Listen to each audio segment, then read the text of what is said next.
What do you really know about Cuba? So much of what we hear is based on fear and propaganda. Is the Cuban state a repressive dictatorship or a benevolent system that cares deeply for its people? Is Cuba a tropical paradise or a broken down third world economy? Are Cubans happy in their homeland, or are they desperately trying to escape? But most of all, who are the Cubans and what are they like? Find out on Cuba's Secret Side.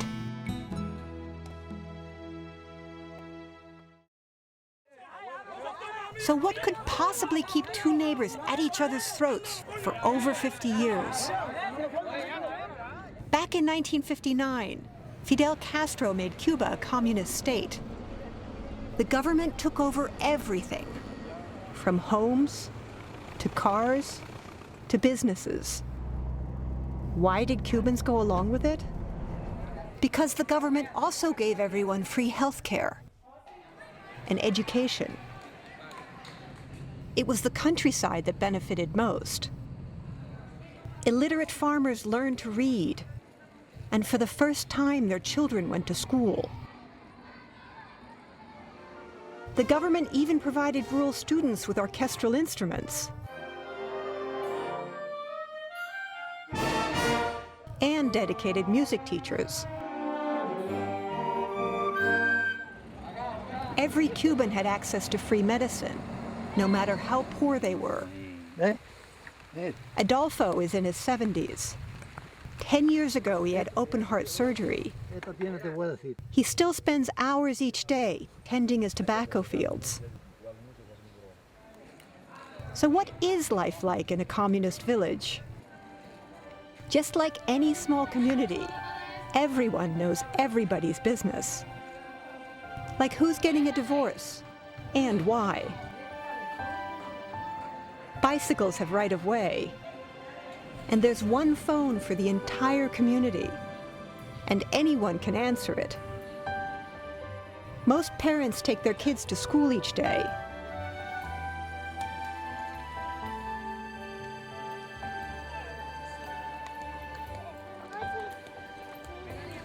And toys are made by Dad. Around here, all doors stay open, day and night. And absolutely nothing happens after 9 p.m. And there's more time to wash your ride, go fishing,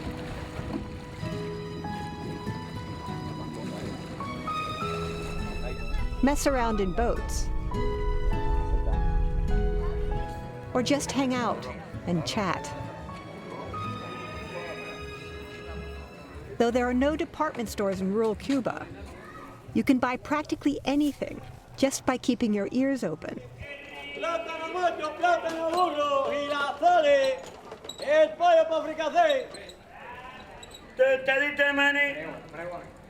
They patrol the streets from dawn to dusk, selling everything from peanuts to fruit.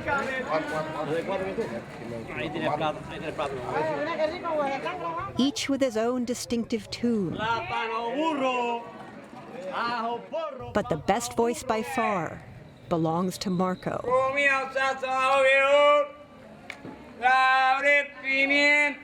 He sells wild cilantro, sweet chili peppers, and vanilla. It's 12 cents a bunch, though you have to bring your own bag or pouch. Marco walks 7 hours a day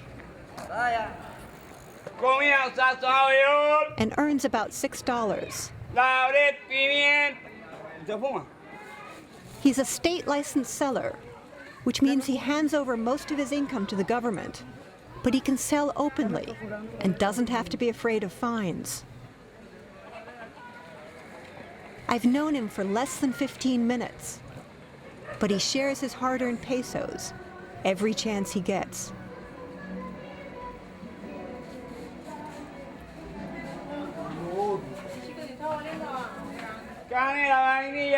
Marco's 58. Me falta 2 años para retirarme. At that point, he'll be eligible for a small pension. Eso depende de lo que tú hayas ganado. 200, 200 y pico de pesos. About $7 a month. Not enough to live on. Está muy duro eso.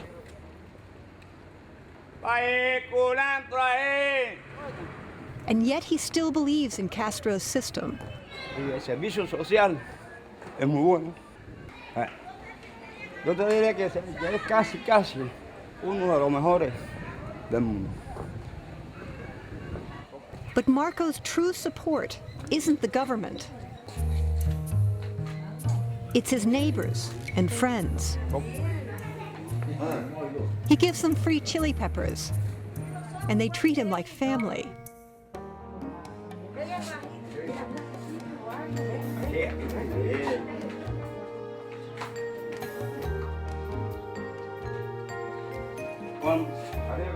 They even see him off when he leaves.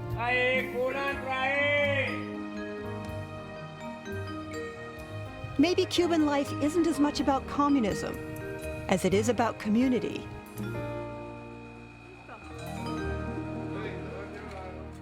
Though the same can't be said for how the farmers work their fields.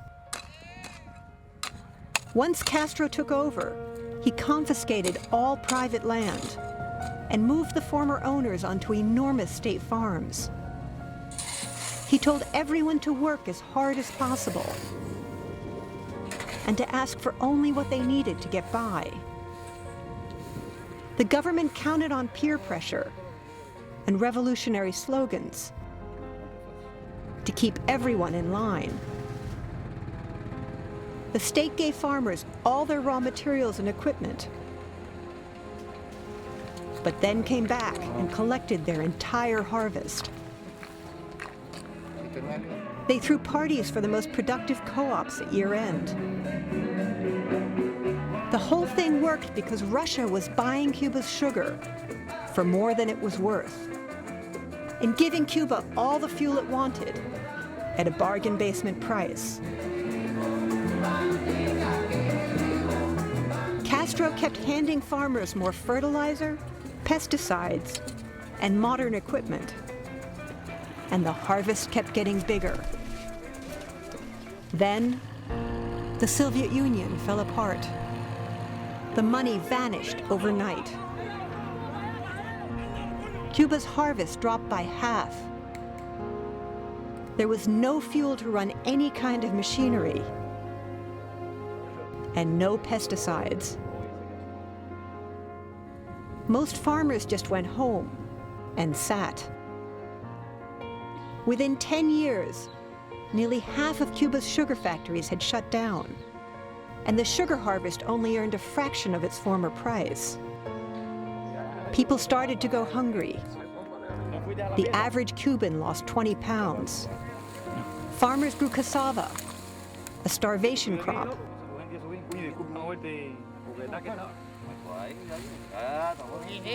Castro ordered villagers to harness their oxen and go back to plowing by hand. It wasn't enough. The country was starving.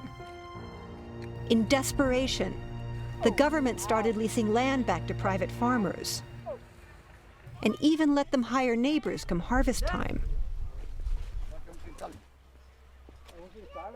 and allowed them to invest in their own farms. The problem is, farmers still won't grow a lot of food if they just have to hand it over to the state. Castro had no choice but to let them sell some of their excess harvest and keep the money for themselves. Private stands popped up all over Cuba, and suddenly, there was food again. Lawyers, engineers, even doctors quit their jobs to sell produce on the street because they could earn so much more than their government salary. Competition soared. Prices fell. Cubans gained back the weight they'd lost. Unfortunately, food is still expensive in Cuba. A good-sized papaya costs a day's wages. But what Cubans really crave is meat. Those private stalls have plenty of it, for a price. You can buy any kind you want, as long as it's pork. 1 pound costs $1.30. That's 3 days' income for your average worker, or 130 pounds of sugar at the distribution center. Most Cubans can't afford to do more than look. Then he calls her back and gives her some for free. This is Cuba. People help each other. Even a stray cat gets fed. Those lucky few who can afford it get their pick of cuts.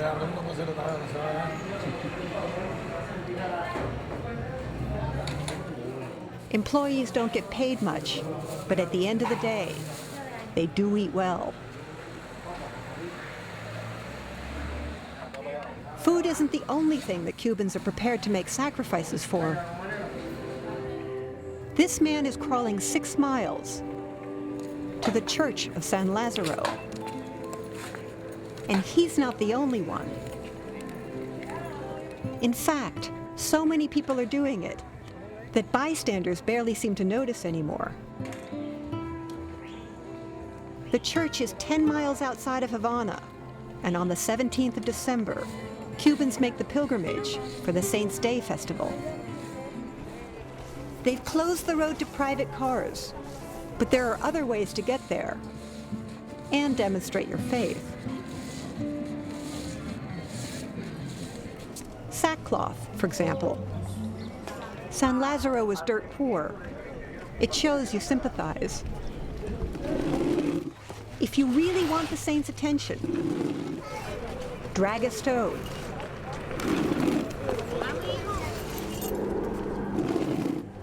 Or 2. The heavier, the better. Papi, eso pesa mucho, viejo. Ah, no, coge peso. Oye, verá que 30 libras. This is Miguel's 6th and last pilgrimage, and he's ready to celebrate, though he's only halfway there.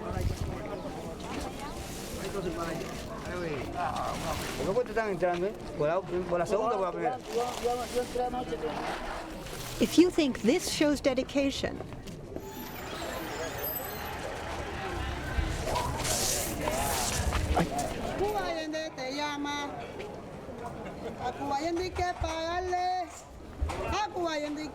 though I'm just as impressed by his support staff. She's been singing him onwards for the past 17 hours, and she doesn't even know him all that well. Yo le prometí al viejo Lázaro que lo iba a ayudar porque no tiene a nadie. No, ya con esto son 5 años que él se está arrastrando, y este es el último año. Despite the fact that she's Catholic, she's calling Cubayende, the African Santeria incarnation of Saint Lazaro. Cubayende te llama. Cubayende es viejo Lázaro. La gente le dice San Lázaro, pero su verdadero nombre es Cubayende. But the most difficult penance of all is neither rock nor roll. It's a 3-year-old child.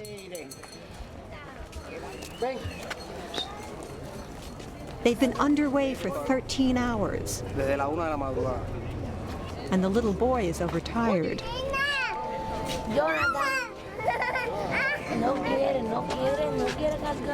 Daddy is not allowed to stand. Are they really going to make it?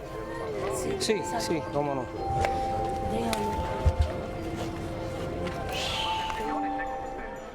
Not everyone is that committed. These guys secretly started 100 meters from the church and are milking it for all it's worth.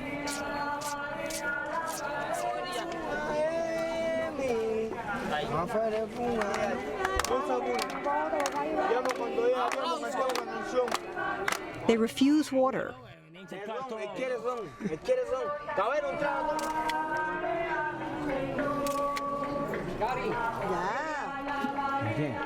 So who, exactly, is San Lazaro? There are actually 3 versions. You'll find the mainstream Catholic saint up on the altar, dressed in his Sunday best. Then there's the pauper, covered with sores, and all alone but for his faithful hounds. He's the Cuban favorite, the underdog. Out behind the church is the African Santeria version, Cubayende. In Cuba, San Lazaro is known for 3 things: his poverty, his love of dogs, and for his ability to perform miraculous cures.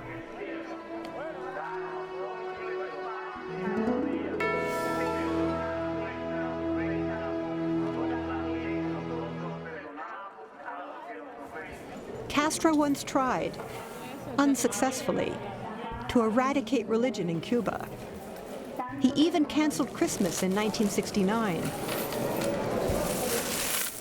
Yo hice esa por un sobrino que tengo, que tenía cáncer y lo operaron. Ya está desde los 9 años hasta ahora. Gracias, Señor. If you can't afford a cash contribution, a nearby fountain is supposed to have healing powers.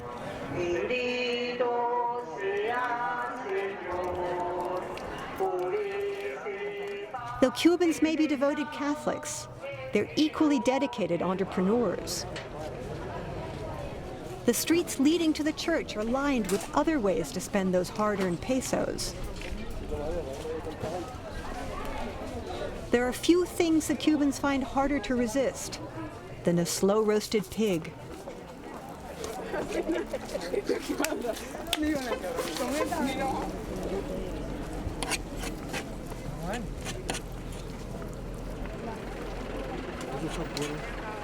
Even the garbage is just another opportunity. In Cuba, very little goes to waste. Esa es materia prima para cambiarla. Por refresco, por bolsitos y por cosas de eso lo cambio.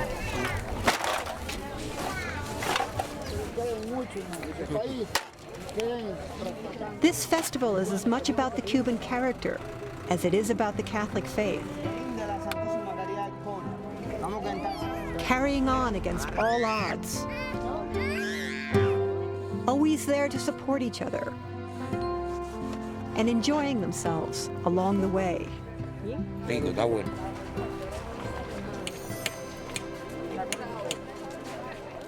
Catholicism isn't the only way that Cubans show their faith.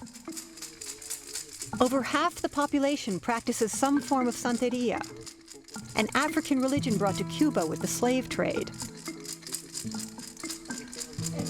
Though since then it's taken on a distinctly Cuban flavor. Hilda is the matriarch of Ravella town.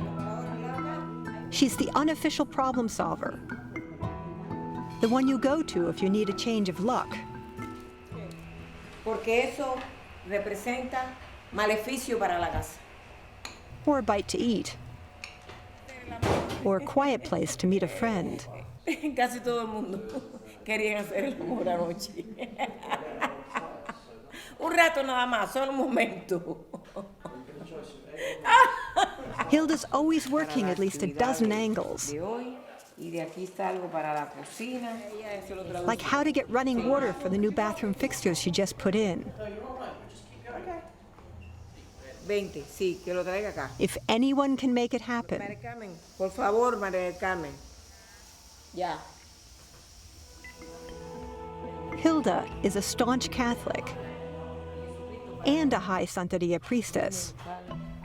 Y nosotros con esto limpiamos la casa para sacar las impurezas de la casa. Todo lo malo con agua de discoteca. Te lo aconsejo. She even has a secret room where sacrifices are prepared. She also uses it to hang laundry during the rainy season. And though Hilda believes in the healing powers of the Santeria deities, she makes sure to take her Western medications. Tonight is Christmas Eve, and she's feeding over 50 guests. Her entire family pitches in to help.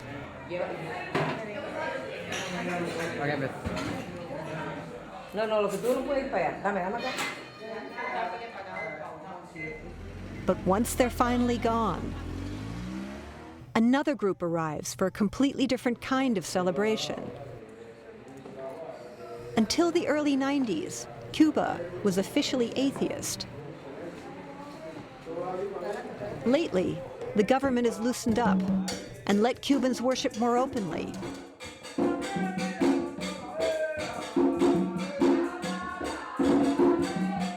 With dancing.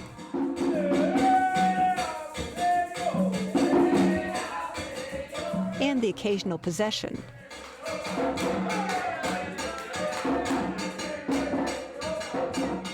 Back in the 1600s, 1 million Africans were brought to Cuba to work the sugar plantations. Desperate to hang on to their religion, they disguised their gods as Catholic saints.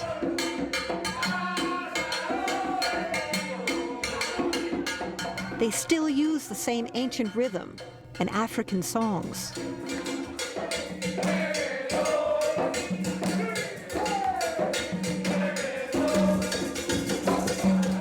If done correctly, a god descends to earth and possesses a Santeria priestess. In this case, it's Cubayende.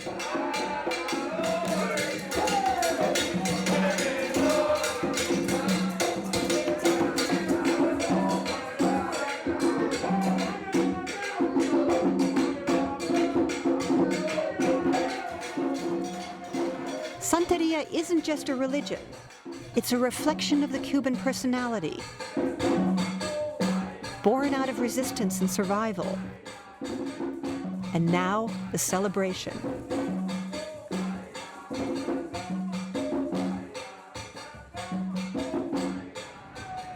But not all Cubans take life quite so seriously. You'll find a game of dominoes on almost every street corner.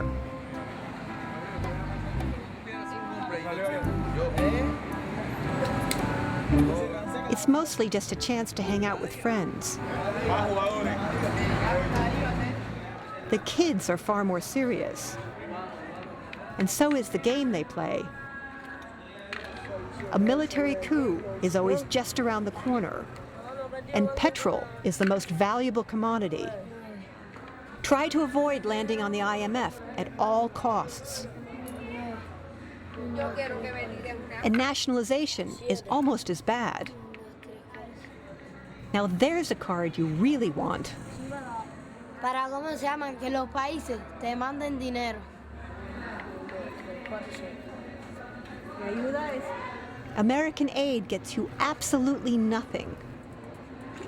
But at least you still win if you have the most money when you're done. But are Cubans really happy with Castro's system? Or are they desperately hoping for change? That depends on whom you ask. Lots of Cubans are jumping at the chance to go into business for themselves.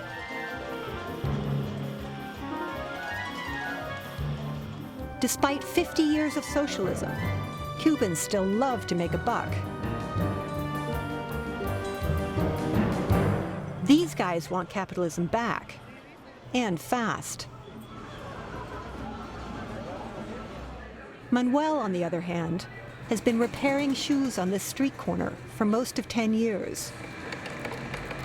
His clients drop them off, then pick them up a few days later when he sends word they're done. His old sewing machine doesn't require electricity, so he has very little overhead. And he employs his 2 sons. They mostly resole shoes, using old bicycle inner tubes.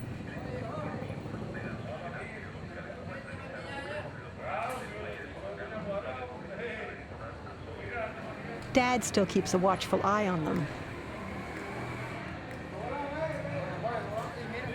Despite his years of experience, Manuel barely makes ends meet.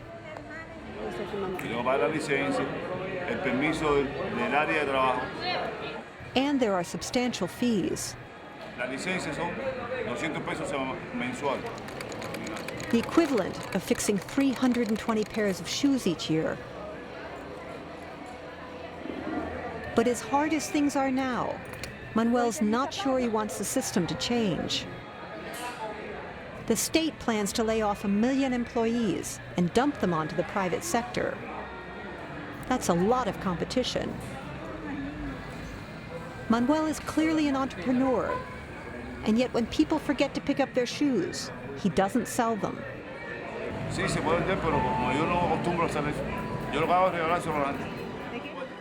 It's capitalism, Cuban style, with a human touch.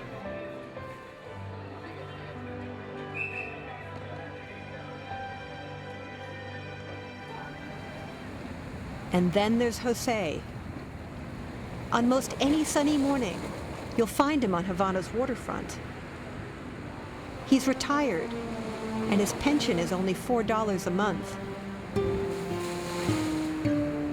As a hook and line fisherman, Jose is at the bottom of the fishing hierarchy.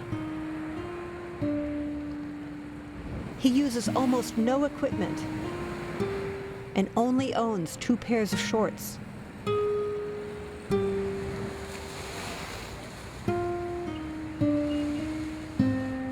He catches very little, and most of it becomes bait.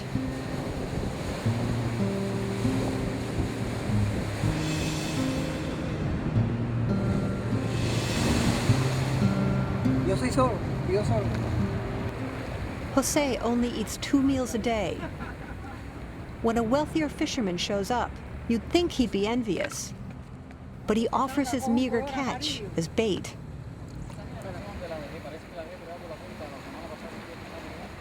I asked Jose what he'd do if he won $1 million.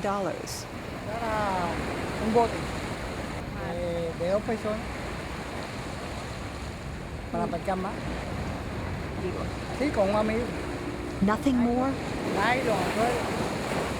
A car? A house?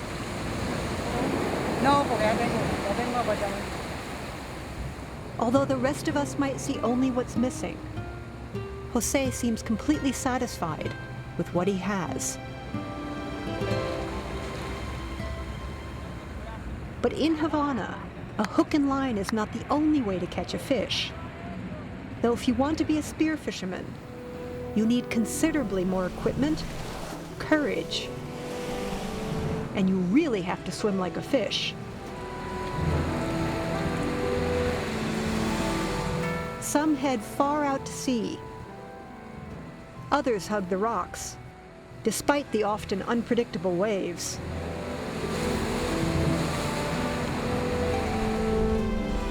When he finally emerges, there are plenty of others on hand to help.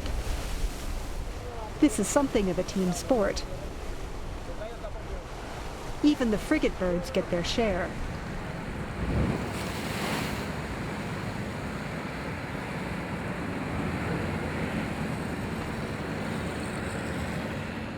Most spear fishermen drag their catch behind them on floats. Others stuff the fish into their wetsuit pants. That may not be too wise, since they're not the only predators out there. It's a barracuda. At 12 pounds, it'll bring in a month's income. And as an added bonus, comes with bragging rights. It's quite a story. Tuve suerte de cogerla primero, porque me sorprendió y le di un tiro malo por la cola. He's leaving out the best parts. After he speared the barracuda, it took him for quite a ride. When it turned, he pulled in the line and carefully grabbed its tail. They fought, and he finally got it by the gills. I asked him if he was afraid. Si tienes cuidado, precaución, no hace nada, ella no ataca ni nada. Tienes que tener cuidado porque tiene dientes. But the most interesting thing about spearfishing isn't what they catch. It's what they catch it with. Like most things in Cuba, their spear guns are homemade. Todo esto es materia prima que puedes encontrar en cualquier taller, en cualquier basurero, en cualquier lado. They use an old bicycle pump to compress the air, car and plumbing parts for the rest. Why go through all that effort? Sale dentro de los 50 o 60 dólares.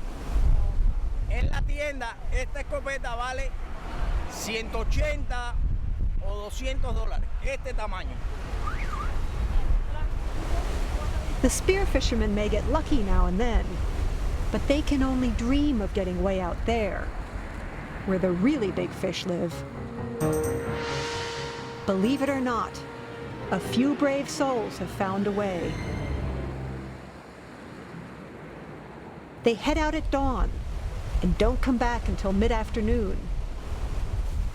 They steer and paddle with their feet and pass the time in conversation. Their buddies are waiting for them on shore. A good thing, since it's not the easiest place to land.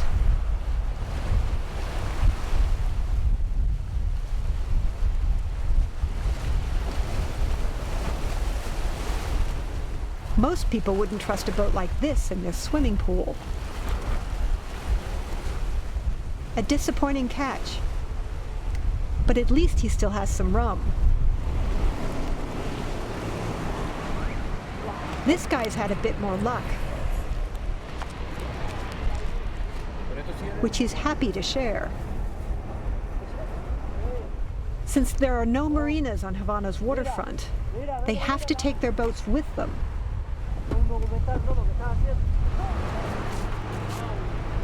Each boat comes with built-in wheels.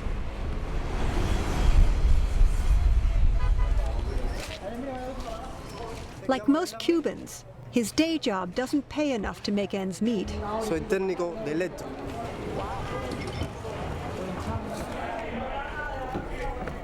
Today, they're going to rebuild one of their boats.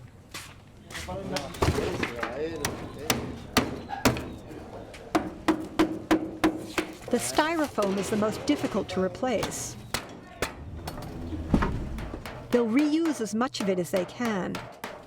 Eso nos lo regalan nosotros como en los basureros y eso, cuando traen los refrigeradores y eso. They borrowed a drill from a neighbor, but forgot to ask for a bit.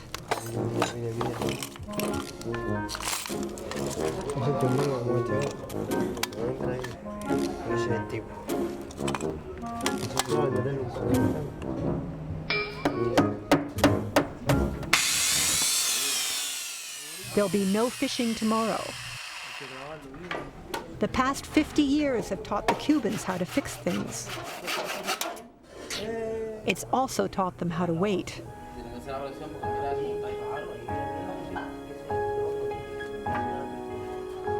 Patience, ingenuity.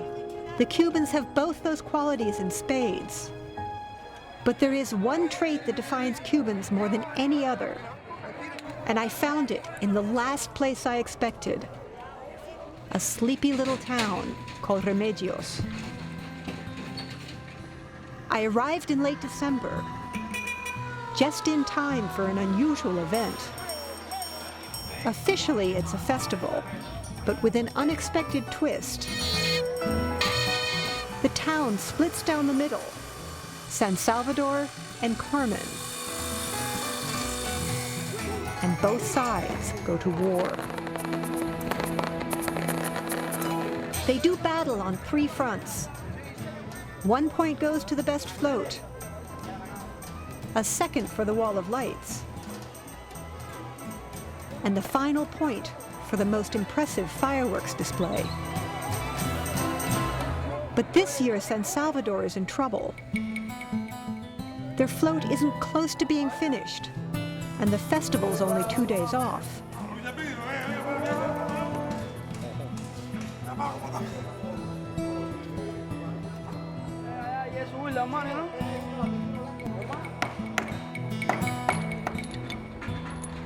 Though they have a foreman, they work together as a team. Vamos. Vamos.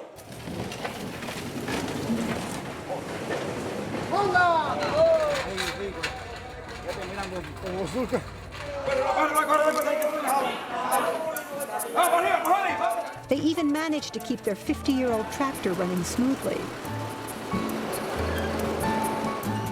The whole of San Salvador is counting on them. Last year, Carmen won, and San Salvador wants revenge.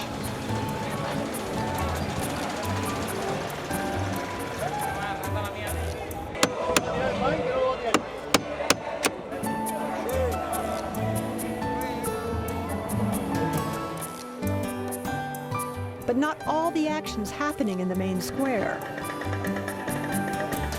On a quiet back street, behind closed doors, Juan Carlo and his team have been designing and building set pieces for the float since early September. This year's theme is the ocean paradise.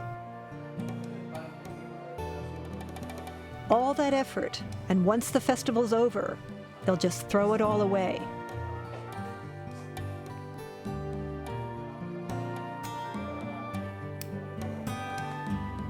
But the float is only 1/3 of the competition. The light wall's worth just as much, and it's just as complicated. 5,000 blue light bulbs alone.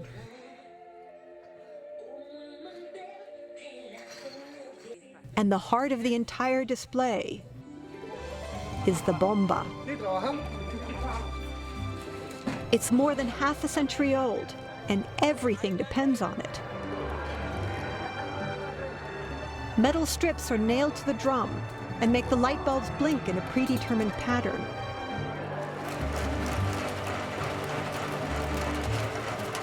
If they can keep it working.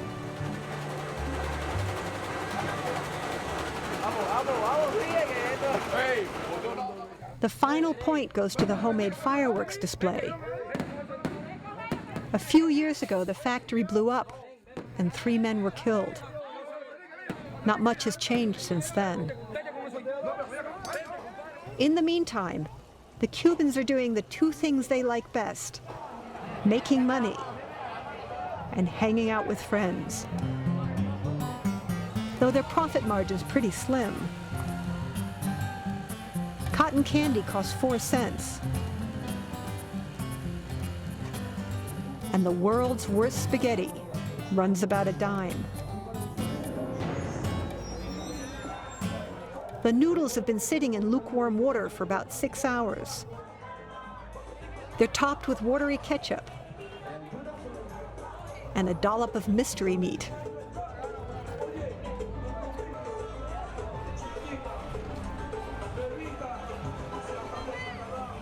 Apples at 80 cents a piece don't attract much attention.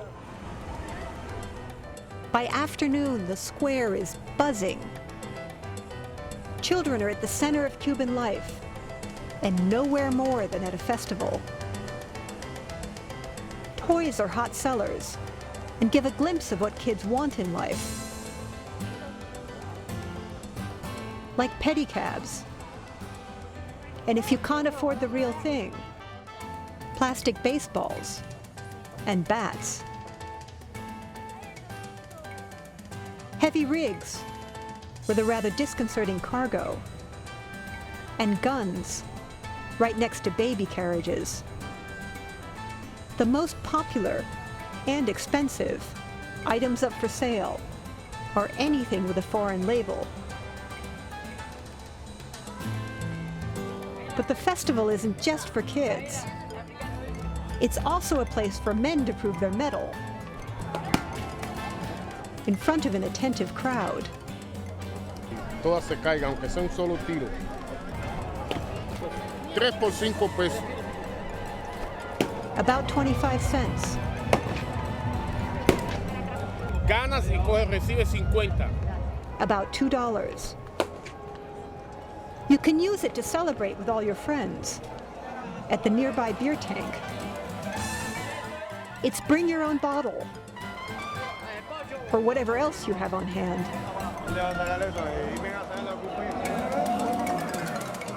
There's even someone nearby to sell you an empty can. Just don't look too closely at the tank. But then, it's only 12 cents a pint.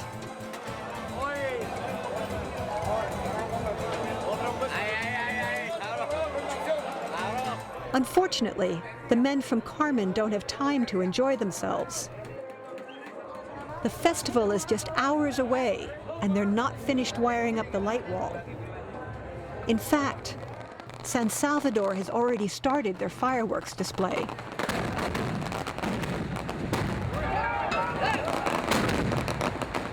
Though it seems more smoke than fire,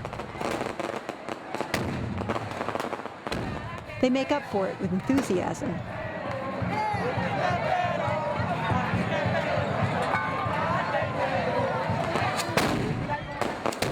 The dense smoke hides a rain of burning debris. But the real danger is the homemade fuses.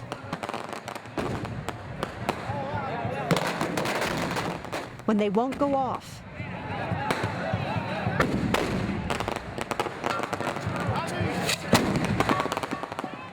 And even more so when they do.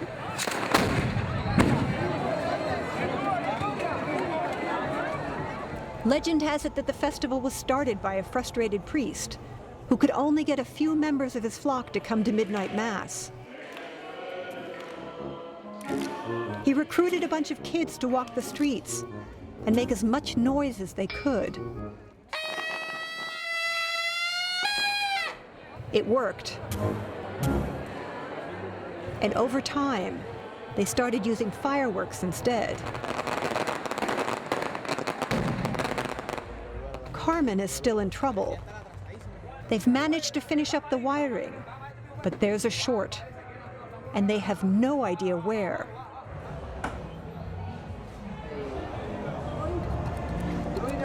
And then, amazingly, the other side, San Salvador, sends a team of men to help.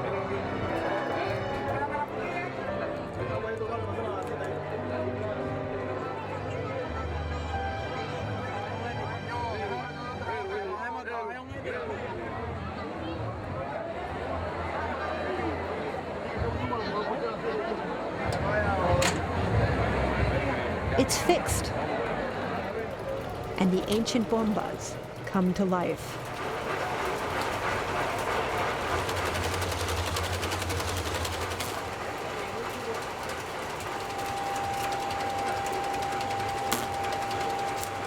Though they're clearly on their last legs. In fact, the whole place looks ready to go up in smoke. But at least the lights are working. And then it's Carmen's turn to put on its fireworks display.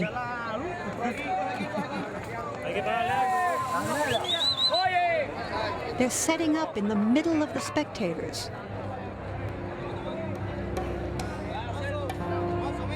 Though nobody seems too worried.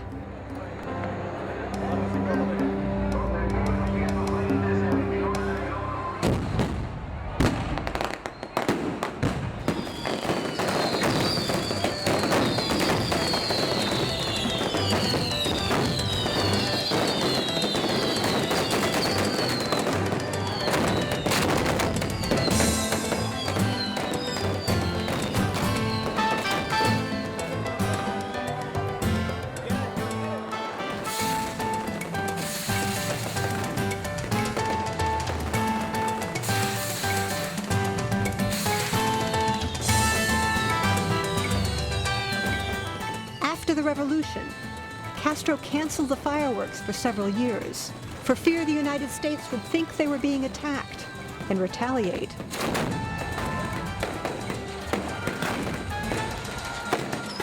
The locals kept petitioning the government until they got their beloved festival back.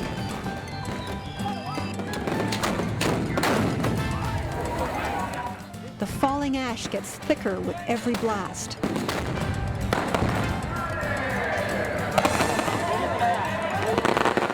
The men use it to light their cigars, which can then in turn be used to light more fireworks.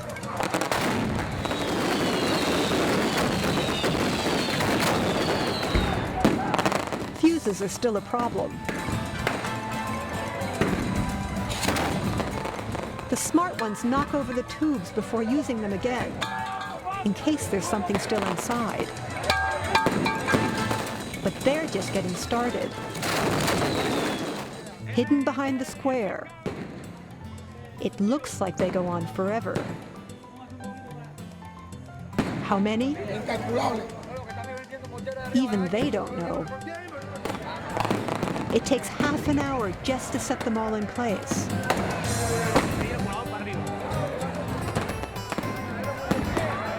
For their grand finale, Carmen's going to ring the entire plaza with fireworks, with the spectators still inside. This can't end well. Once they set it off, it will be unstoppable.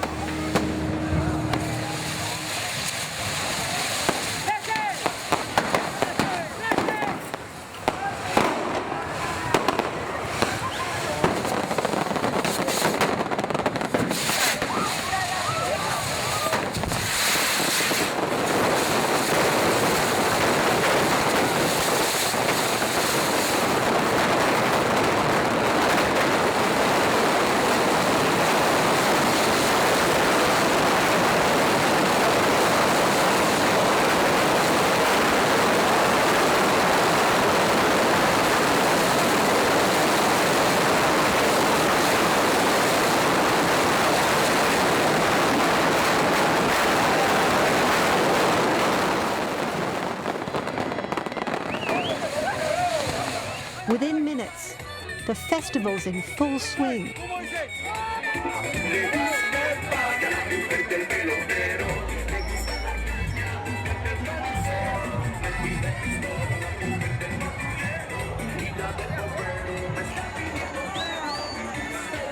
His operating costs are minimal, but then he only makes 4 cents per child. There's a bewildering array of rides. For the children, this beats Christmas, hands down.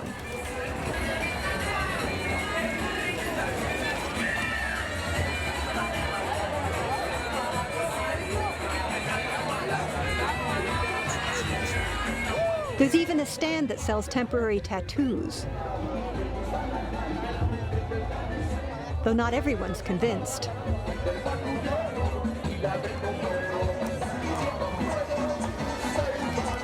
And there's food. Lechon, a Cuban favorite. Even the owner can't resist.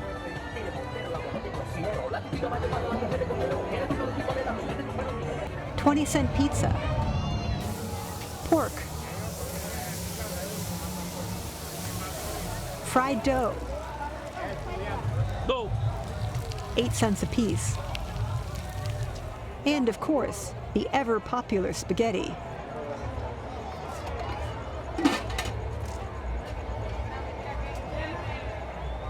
And the baseball's still going strong.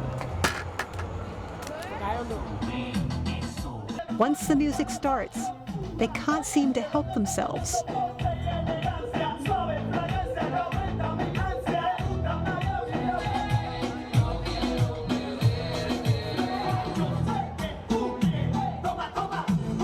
No matter how old or young.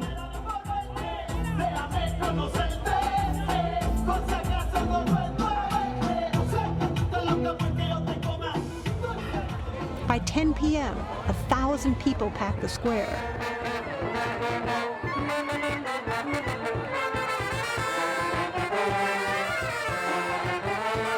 San Salvador clearly had the better lights. Carmen the better fireworks. Whoever wins the coming float parade wins the festival. And far from the waiting crowds, a small group from Carmen are pulling out all the stops to make sure their team brings home the crown. If you think the men have it tough, the women have to squeeze into elaborate rattan and wire costumes. Despite the stifling heat.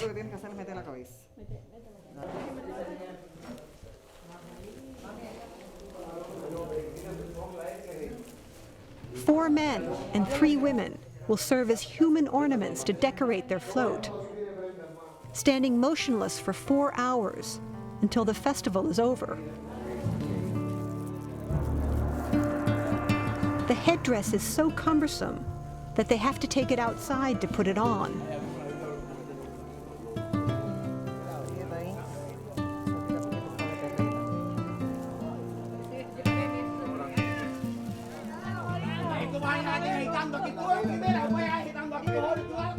After 5 long months, the stress is finally too much. But it's not over. First, they have to get to the float.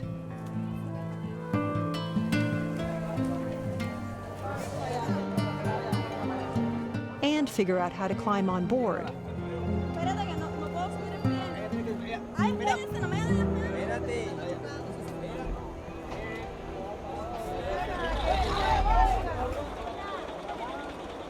At last,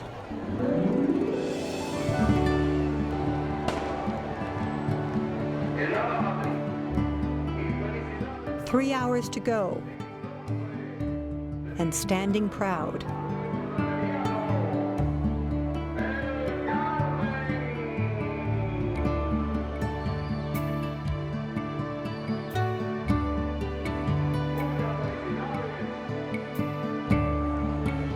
The party goes on into the wee hours.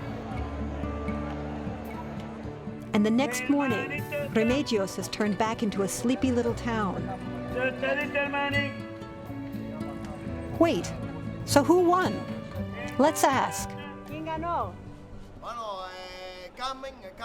Mira, San Salvador. Carmen. En la vida real ganó San Salvador de 3-2. San Salvador, ¿no? ¿El Salvador? Sí. ¿Por qué? Por la carroza y el trabajo plata quedó más bonito.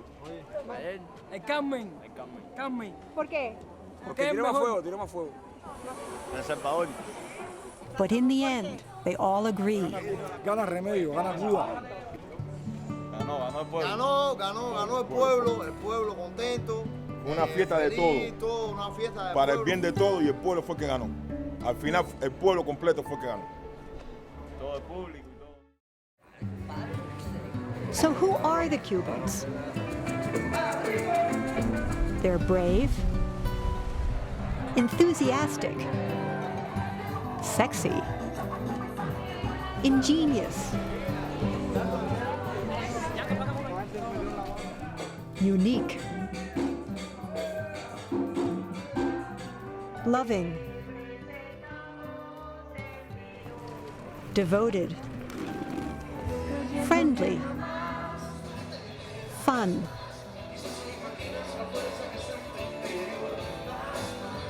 entrepreneurial, and a little crazy. It's been over 50 years. Isn't it time we got to know each other again?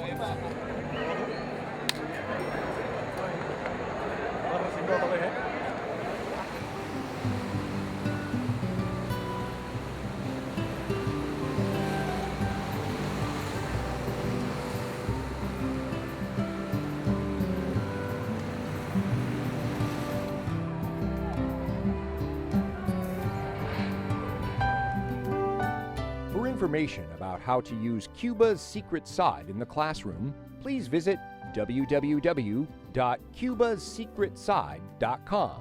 Students use footage from this program to create their own mini documentaries.